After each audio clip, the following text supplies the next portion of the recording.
नमस्कार बच्चों, आज हम पढ़ेंगे इकाई 21 पहेलियाँ मुकुरियाँ और इसके कवि हैं अमीर खुसरो। उनका जन्म 1253 ईस्वी सन और निधन 1325 ईस्वी सन में हुआ। आदिकाल की राज आश्रय परंपरा यानी कि राजा के दरबार में रहकर कविताएं लिखना से सर्वथा मुक्त अमीर खुसरो की कविता लोक जीवन के रंगों में रंगी हुई है। उनकी हल्की फुल्की रचनाओं में ज्ञान के साथ साथ मनोविनोद की सुंदर सामग्री प्रस्तुत की गई है।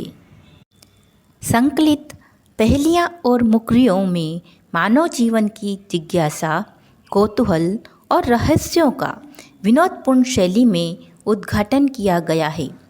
छोटी छोटी रचनाओं में गहरे अर्थ अभिव्यंजित कर कवि ने अपने कला कौशल का अच्छा परिचय दिया है। उनकी पहेलियों में किसी वस्तु का टेढ़ा मेढ़ा लक्षण देकर अभिप्रेत वस्तु का नाम पूछा जाता है।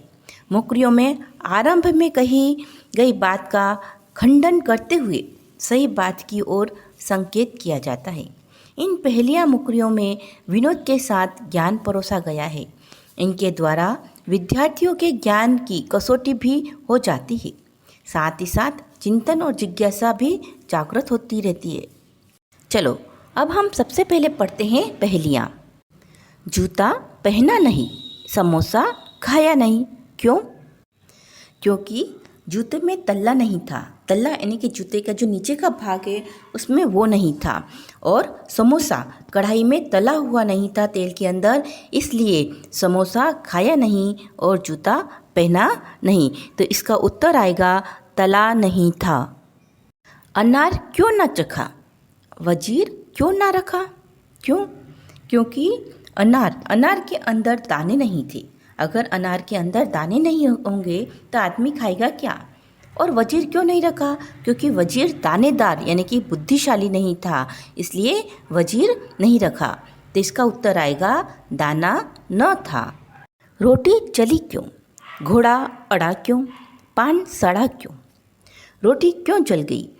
क्योंकि जब हम रोटी को सेकते हैं, तवे पे डालते हैं, और अगर उसको फेरेंगे नहीं, उल्टा नहीं करेंगे तो रोटी जल जाएगी, इसलिए रोटी जल गई।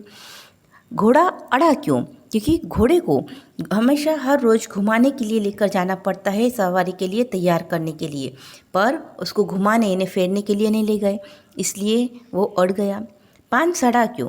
क्योंकि पान के पत्ते पर पानी की बूंद होती है, और उसको जब हम फेरते हैं तो उसमें हवा जाती है, जिससे कि वो सड़ता नहीं है। उसको फेरा नहीं तो उसमें हवा नहीं गई, इसलिए वो सड़ गया।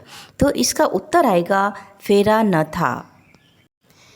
एक नारी के हैं दो बालक, दोनों एक ही रंग, एक फिरे एक ठाढ़ा रहे, फिर भी दोनों संग।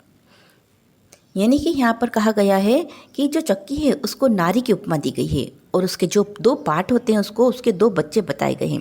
एक औरत के दो बच्चे हैं। इन दोनों बच्चों का एक जैसा रंग है, एक जैसा आकार है, लेकिन उनमें से एक चलता है नहीं, घूमता रहता है, और दूसरा अपनी जगह पर स्थिर रहता है। इसके बावजूद दोनों साथ ही रहते हैं। दोनों लड़के चक्की के दोनों पल्ले हैं, यानी दो भाग हैं। एक पल्ला स्थिर रहता है और दूसरा चलता रहता है, तब भी अनाज पिसता है। इसलिए इस पहेली का जवाब आएगा चक्की के दो पार्ट। जब मांगो तब जल भरी लावे, मेरे मन की तपन बुझावे, मन का भारी तन का छोटा, ए सखी साजन ना सखी लोटा। यानी कि मैं जब मांगूँ यानी आदेश दूँ तो वो मेरे आदेश का पालन करने वाला है। जब भी मैं पानी मांगता हूँ तब वह मेरे लिए पानी लेकर हाजिर हो जाता है। वह मेरी प्यास बुझाता है। उसका तन यानी कि उसका जो आकार है वो बहुत ही छोटा है, पर उसमें पानी काफ़ी आता है।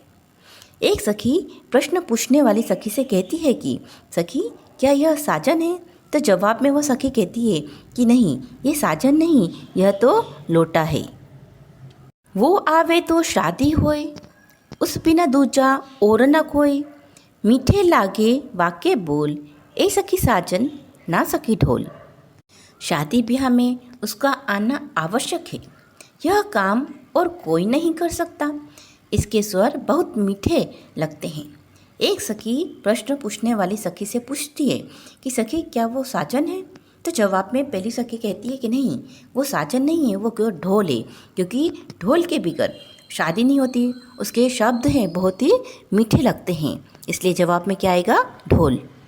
अति सुरंग है रंग रंगीले, हे गुणवंत बहुत चटकीला, राम भजन बिन कभी न सोता, ए सखी साजन न सखी तोता। वह बहुत ही सुंदर रंग वाला है, बहुत ही सुंदर है, वह बहुत ही गुणी और गाढ़े रंग वाला है और राम नाम लिए बिना कभी नहीं सोता है। एक सखी प्रश्न पूछने वाली सखी के जवाब के रूप में पूछती है कि क्या वह साजन है। तो सखी है, पहली सखी है, वो जवाब में कहती है नहीं नहीं सखी, साजन नहीं, वो तो तोता है। यानी कि इसका उत्तर क्या हुआ, तोता।